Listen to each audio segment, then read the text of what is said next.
Bon après-midi tout le monde. Je vais essayer de rendre cette présentation assez dynamique. Et j'ai choisi d'avoir une approche comparative qui va me permettre d'aborder la façon dont diverses juridictions francophones abordent ces tensions qui peuvent exister entre la liberté d'expression et les convictions religieuses. Pour situer un peu le contexte de cette étude, le thème de l'axe 2, c'est liberté d'expression, croyances religieuses et identité.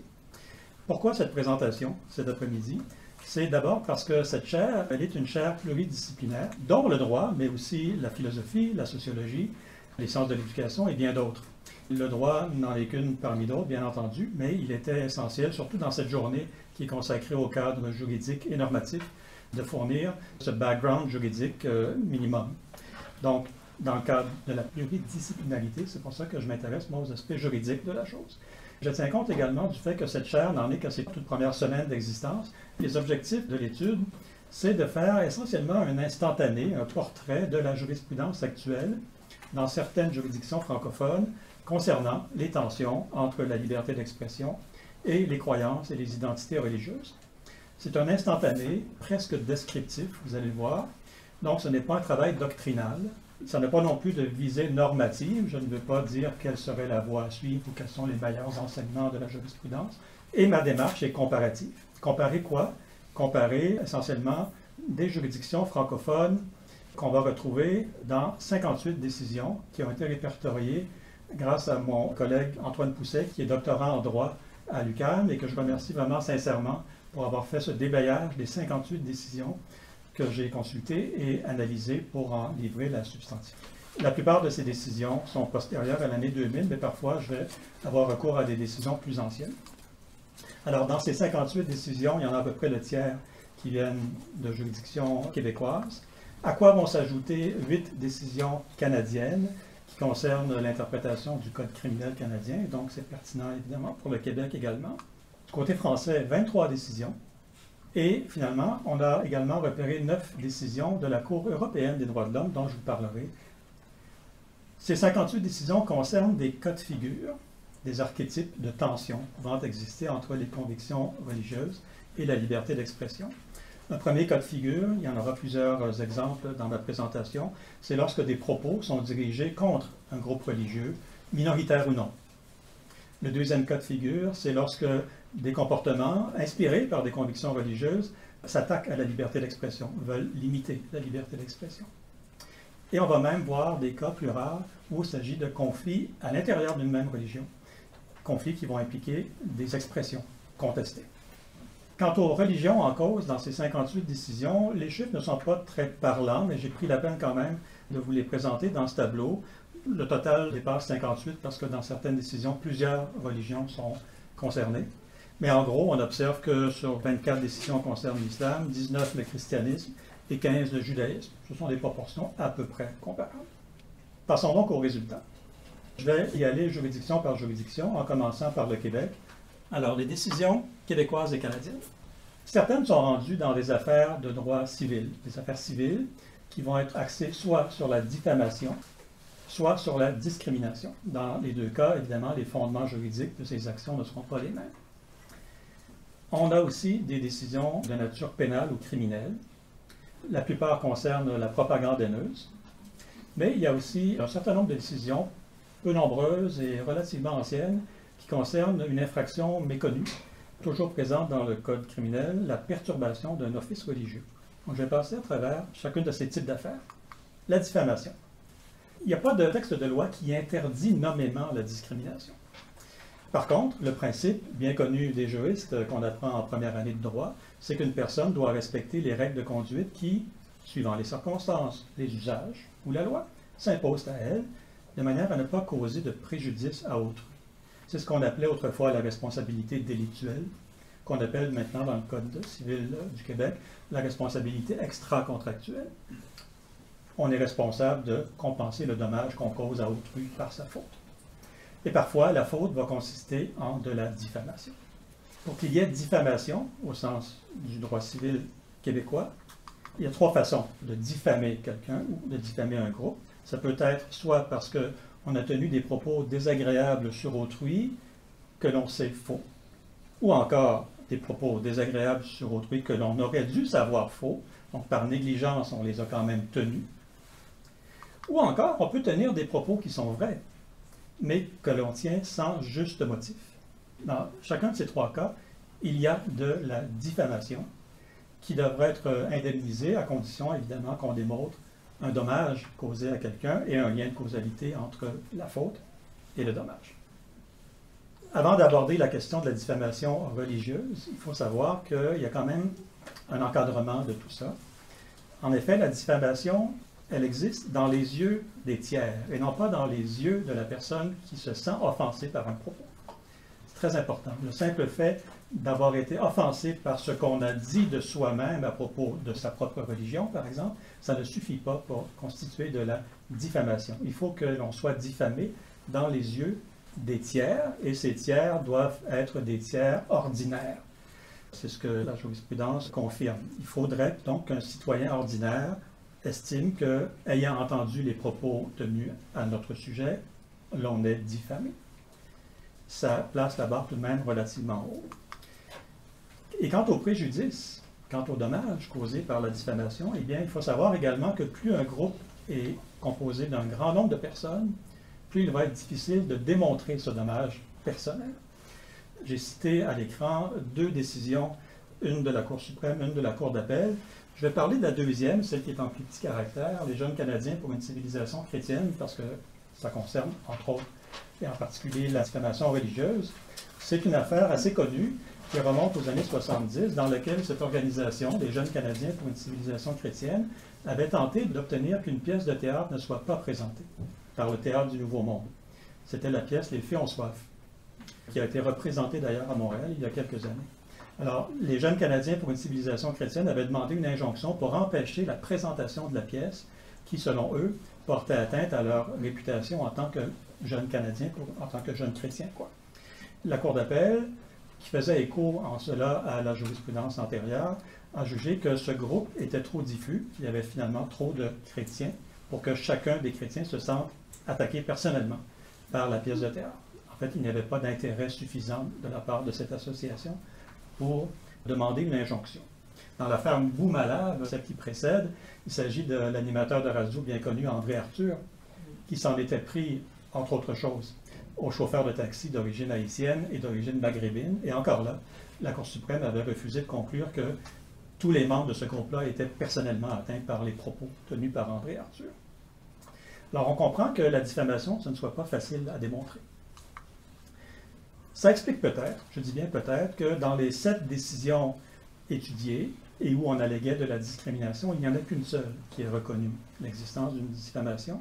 C'est l'affaire Awada contre Magnan, Dalila Awada contre Magnan, une affaire assez récente, et ça s'explique en bonne partie par le fait que les vidéos et les publications qui avaient été publicisées prenaient Dalila Awada comme cible personnelle, en la présentant, c'est la Cour qui s'exprime, toujours sous le même jour, à savoir comme un émissaire des forces communistes, et même comme une midinette, c'est pas moi qui le dis, là c'est le juge, comme une midinette perfide ou naïve. Et il s'agissait donc d'association, d'amalgame. La Cour a conclu facilement qu'il s'agissait bel et bien de diffamation à l'endroit de cette femme. Donc ici, vous avez un extrait de la décision. Qu'est-ce qu'on reprochait à Dalila Awada? De connaître quelqu'un qui connaissait quelqu'un, d'assister à des réunions où il y avait quelqu'un, et ainsi de suite. Bref, des amalgames. Le juge parle de commérage technologique. La conclusion du juge, ça a été donc il n'y avait aucune preuve d'expertise qui avait été offerte au tribunal quant à la religion musulmane. Le débat public, disait le juge, s'étend certainement au sujet des religions, incluant leurs exactions possibles. Ça peut même comporter une vive critique à l'égard des religions, mais ici, on avait bel et bien diffamé une personne en particulier à cause de sa religion. Ça reste un cas relativement rare en matière de diffamation religieuse, parce que dans les autres décisions, il s'agit plutôt, non pas de critiquer une personne dans son identité religieuse, mais plutôt de critiquer les dogmes d'une religion ou les pratiques d'une religion. Donc, vous avez donc ici 5 décisions qui vont à peu près dans le même sens. Je ne vais pas les passer toutes en revue, mais je vais illustrer mon propos avec l'une de ces 5 décisions. L'affaire École musulmane de Montréal contre Jamila Benhabib, jugée en 2016.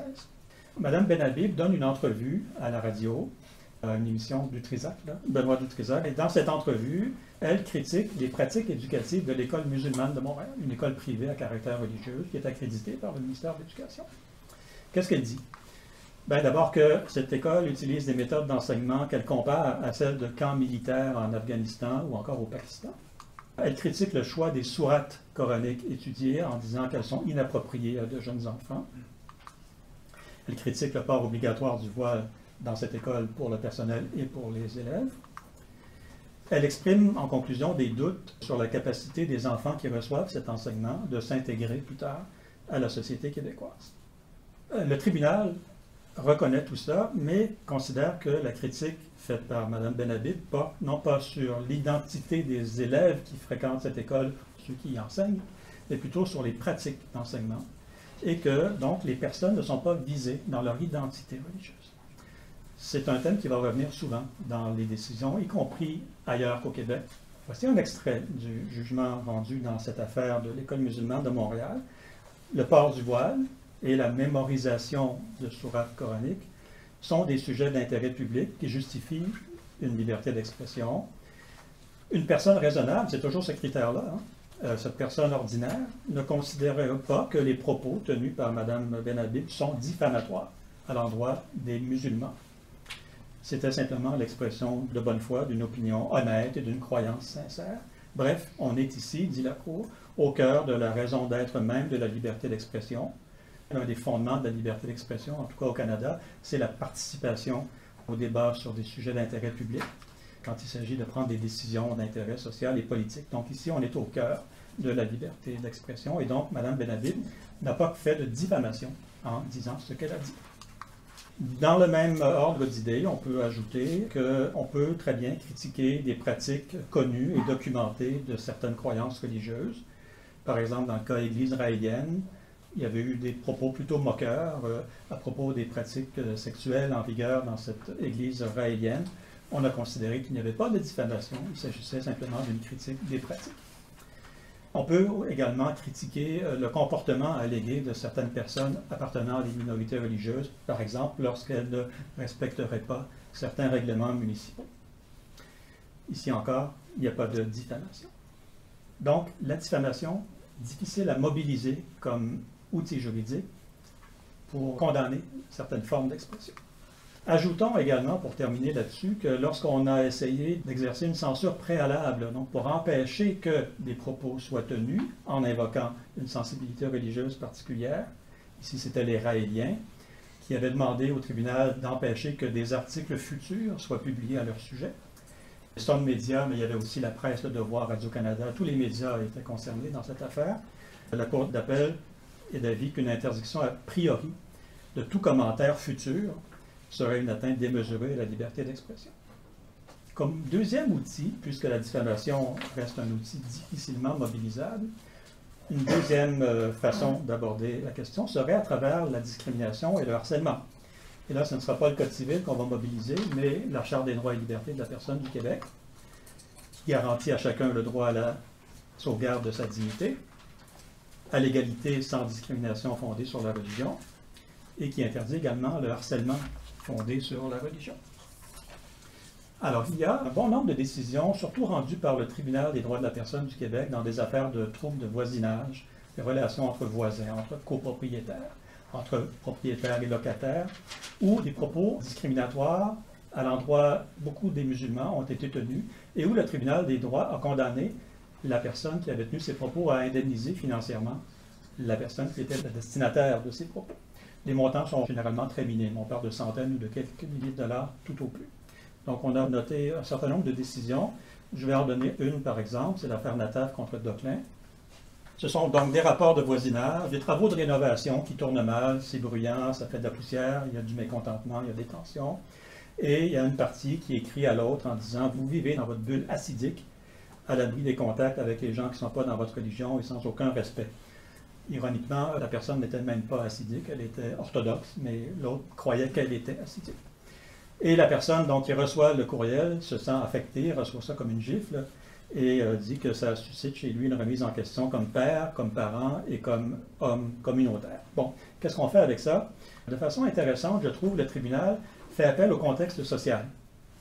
et va tenir compte du fait que les propos ont été tenus à une certaine époque où on venait de vivre la commission Bouchard-Taylor. On rappelle le rapport Bouchard-Taylor qui concluait qu'il y avait un climat délétère qui affectait en partie les Hassidides, pas seulement eux, mais également les Hassidides, une minorité conspuée et décriée par la majorité. Donc le tribunal est sensible à ça. Ajoute également que dans un Montréal multiculturel, multiconfessionnel, une personne raisonnable, encore là, ce concept de personne raisonnable, doit être consciente des normes antidiscriminatoires qu'on trouve dans les chartes des droits. Et va finir par conclure qu'il y avait bel et bien une atteinte discriminatoire à la dignité. Le fondement, c'est la dignité et la discrimination. Plusieurs décisions vont dans ce sens. Cependant, il faut être conscient que depuis, en 2021, la Cour suprême s'est prononcée dans la fameuse affaire Ward contre Jérémy Gabriel, Mike Ward. Et cette décision, qui ne concerne absolument pas la religion, bien sûr, pourrait avoir un impact sur ce genre d'affaires également. Pourquoi?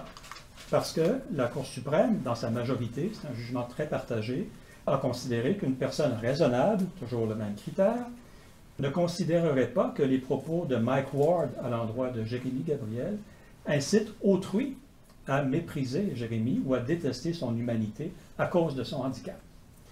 Si on transpose ce raisonnement aux propos qui visent des minorités religieuses, on peut se demander ce qu'il adviendra de la jurisprudence qui condamnait jusqu'à tout récemment ce genre de propos. De façon peut-être un peu éloquente, la Commission des droits de la personne du Québec, depuis le jugement Ward, a décidé de fermer les dossiers d'enquête portant sur ce genre de propos et de ne plus les accepter à l'avenir. Code criminel, troisième outil au Québec et au Canada. Il faut savoir, d'un point de vue historique, qu'il a existé pendant bon nombre d'années au Canada une infraction qui s'appelle le libelle blasphématoire. Elle était très rarement utilisée. Je pense que la dernière fois, c'était dans les années 20, dans l'ouest du Canada. Elle est restée dormante jusqu'en 2018, où elle a été abolie. Donc, le blasphème, ce n'est plus une infraction criminelle au Canada. Qu'est-ce qui reste comme outil? Il reste les infractions de propagande haineuse. Il y en a 3, dont 2 sont pertinentes pour nous. Une première qui consiste à inciter à la haine contre un groupe identifiable, ça inclut les groupes religieux, si c'est susceptible d'entraîner une violation de la paix, ou encore de fomenter volontairement la haine, autrement que dans une conversation privée. Si vous avez une liste de décisions qui ont été étudiées, ce n'est pas exhaustif, mais c'est quand même représentatif. La deuxième infraction, la fomentation volontaire de la haine. La haine, c'est un sentiment extrême qui a été décrit par la Cour suprême dans l'affaire Keegsborough comme une émotion intense et extrême qui est associée à la calomnie et même à la détestation. En matière religieuse, l'affaire la plus récente, c'est l'affaire Soyer-Chaput, jugée ici à Montréal au début de cette année, je pense que c'était en janvier, suite à des propos clairement antisémites publiés par l'accusé. L'accusé essayait de se défendre en disant qu'il faisait de l'ironie, du sarcasme, que c'était même de l'humour et qu'il fallait le prendre au deuxième degré. Le tribunal a refusé cet argument-là en disant que c'était une façon de dissimuler finalement ces messages haineux sous le prétexte de la satire et de l'humour. Sur le premier point, ce que j'ai trouvé intéressant également, c'est que le tribunal a pris connaissance d'office de l'Holocauste pendant la Deuxième Guerre mondiale, alors que l'avocate de l'accusé essayait de forcer la poursuite à démontrer qu'il y avait bel et bien eu des camps de concentration, que c'était dû aux politiques du gouvernement nazi. La Cour a dit non, on n'embarquera pas là-dedans, et elle a même dit à l'avocate, je vous conseille d'arrêter, maître, cet argument-là.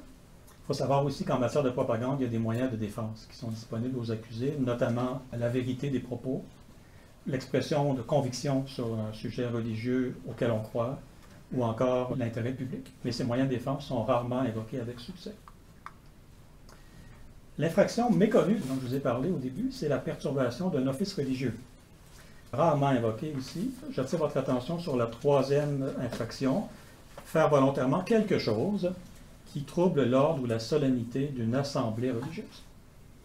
4 ou 5 décisions ont été rendues, à notre connaissance, qui vont toutes dans le même sens. On peut limiter la liberté d'expression en invoquant cette infraction criminelle. L'exemple que je vais vous donner, c'est celui de l'affaire Scope-Graham. C'est intéressant parce qu'il s'agit cette fois d'un comportement dissident à l'intérieur d'une même religion, à savoir le catholicisme. Il s'agit donc d'une dame catholique qui veut recevoir la communion, qui veut le faire à genoux, alors que l'évêque exige que la communion se prenne debout. Donc elle s'agenouille, le prêtre refuse de lui donner la communion, et la personne d'elle-même accepte d'aller se rasseoir sans avoir toutefois communié. Est-ce qu'elle a troublé la solennité de l'office religieux en question? Non. Pourquoi? Parce qu'il s'est agi donc d'un comportement de courte durée et essentiellement passif. Donc il faut vraiment avoir perturbé, il faut avoir troublé l'ordre public, il faut avoir empêché le déroulement d'un office pour commettre cette infraction. Ici, vous avez le raisonnement. Les décisions françaises, je ne suis pas un juriste français, donc j'y vais vraiment avec une grande prudence, sous le contrôle, comme on dit en France, de mes collègues français. Donc, essentiellement, la plupart de ces poursuites sont fondées sur une loi, la loi de 1881 sur la liberté de presse, qui prévoit 3 infractions, et l'une d'elles est fondée sur le code pénal et va se fonder plutôt sur une infraction qui est l'exhibition sexuelle. Alors, le portrait général, c'est que dans 8 cas seulement sur 23, on a condamné l'expression. Et ce qu'il faut retenir, c'est que les tribunaux français font une distinction assez fréquemment entre les propos qui visent nommément les croyants, ces propos-là peuvent être sanctionnés, et les propos qui ne visent que les dogmes ou les pratiques d'une religion, ça évoque un peu l'état du droit au Québec, ou encore qui visent les institutions religieuses ou les comportements de certains croyants. Ces propos-là ne seront pas généralement sanctionnés. Et on va tenir compte également parfois du contexte électoral dans lequel les propos sont tenus, ou même du contexte artistique. Alors malheureusement, le temps me manque pour vous parler de Jean-Marie Le Pen, qui a été poursuivi pour infraction à la loi de 1881 pour cette affiche que vous voyez à l'écran, une affiche électorale non à l'islamisme, avec une carte géographique de la France, mais couverte par le drapeau algérien, une femme en burqa, des minarets, bref, beaucoup de codes là-dedans. Le tribunal a considéré qu'il n'y avait pas eu d'infraction. Pourquoi? Parce qu'on était dans un contexte électoral, qu'autrement on aurait pu condamner l'affiche, mais comme il s'agissait d'une affiche électorale, eh bien, on devait tolérer ce genre de propos exagérés, voire caricaturaux. Et la Cour insistait sur le fait qu'on n'incitait pas dans cette affiche à haïr la communauté algérienne, mais plutôt à rejeter certaines pratiques extrêmes de la religion musulmane. Contexte publicitaire, c'est intéressant, vous avez peut-être reconnu ce type d'image. Il s'agit bien d'une réinterprétation de la dernière scène, mais à des fins publicitaires. Donc il s'agit d'une compagnie de vêtements qui lance sa collection d'automne, je crois, et qui publie cette affiche, où on reconnaît donc la dernière scène, n'est-ce pas, mais de façon détournée à des fins publicitaires.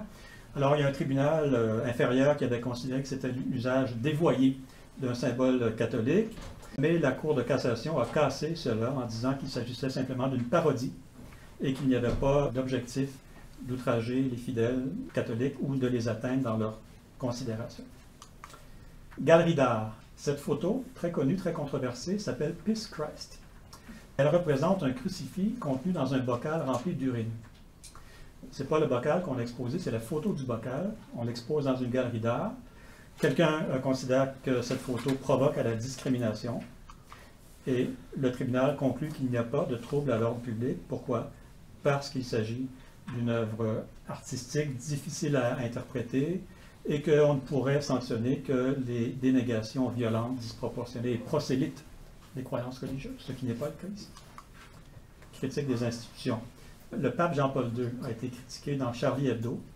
Vous avez ici les propos, mot pour mot. On accuse l'Église catholique, à travers le pape, de réprimer la joie de vivre, d'haïr le plaisir, de censurer la connaissance, d'avoir une passion du pouvoir, d'aimer les déguisements de carnaval, et j'en passe. Et on l'accuse même d'avoir fait cause commune avec les intégristes musulmans. Le tribunal considère que ce n'est pas les chrétiens, et encore moins les catholiques, qui sont atteints, mais plutôt, à travers l'histoire, l'institution représentée par le pape, et que ce genre de propos n'est pas sanctionnable. Et dernière infraction en France, troubler la pratique d'une religion. Peut-être qu'on voit mal sur la photo, mais il s'agit donc d'une artiste qui fait une performance devant un lieu de culte, le sanctuaire de Lourdes. Elle le fait nue, vêtue d'un voile, à l'entrée de la grotte de Lourdes. Des pèlerins réagissent mal, lui demandent de partir. Elle est accusée non pas d'infraction à la loi de 1881, mais d'exhibition sexuelle. Et cette fois, elle sera condamnée. Pourquoi? Parce que sa performance a eu lieu dans le cadre d'une procession eucharistique devant des pèlerins rassemblés pour la prière et que cela heurte la liberté religieuse des pèlerins. Je vais passer malheureusement sur la jurisprudence de la Cour européenne des droits de l'homme, simplement pour vous dire que dans cette jurisprudence d'un tribunal régional international, on accepte plus facilement que des propos qui heurtent la sensibilité religieuse puissent être condamnés, mais encore faut-il qu'il y ait un minimum de gravité. Les propos qui offensent légèrement ne sont pas condamnables. Si je fais la synthèse de ma présentation, est-ce que c'est vraiment le cas qu'on ne peut plus rien dire, comme on l'entend parfois? Je pense que ce n'est pas le cas. En tout cas, c'est ce que la jurisprudence étudiée tente à démontrer. On peut critiquer les dogmes et les pratiques de nos religions. On peut viser dans nos propos certaines tendances au sein de nos religions, certains mouvements, surtout s'ils sont extrémistes. Ce n'est pas condamné. On peut critiquer les institutions à travers, par exemple, une figure d'autorité, plutôt que les croyances ou les identités en tant que telles. Et il y a un cas de figure particulier qui est la perturbation d'office religieux. Au Canada, ça se fait à travers une disposition spécifique. En France, ça peut se faire à travers une infraction d'exhibition sexuelle. Alors, pour conclure, pour l'avenir, il s'agit donc d'une première analyse, d'un instantané, comme j'ai dit au début. Pour l'avenir, qu'est-ce qu'on peut souhaiter pour les travaux futurs de la chaire? Élargir l'étude à d'autres ordres juridiques francophones. On s'en est tenu, nous, au Québec, à la France et un peu à la jurisprudence internationale. Mais il y a d'autres pays francophones, il y a la Belgique, il y a la Suisse, il y a le Luxembourg, et donc on n'a pas pu faire encore cette étude, ce serait souhaitable. Mais je conclurai, c'est peut-être le seul commentaire éditorial que je ferai aujourd'hui, qui serait également souhaitable, voire même nécessaire, de tenir compte de la normativité internationale, j'entends par là onusienne, qui s'intéresse également à ces questions-là, dans une perspective qui n'est pas strictement occidentale, et qui, je pense, nous permettrait peut-être de nous décentrer, et de peut-être moins voir les choses de façon binaire, liberté d'expression versus conviction religieuse. Je soupçonne, c'est une intuition qu'à l'international, à l'ONU, on essaie de concilier un peu dans une certaine mesure et peut-être qu'il y a une voie là à explorer. Mais je vais m'arrêter là-dessus. Merci.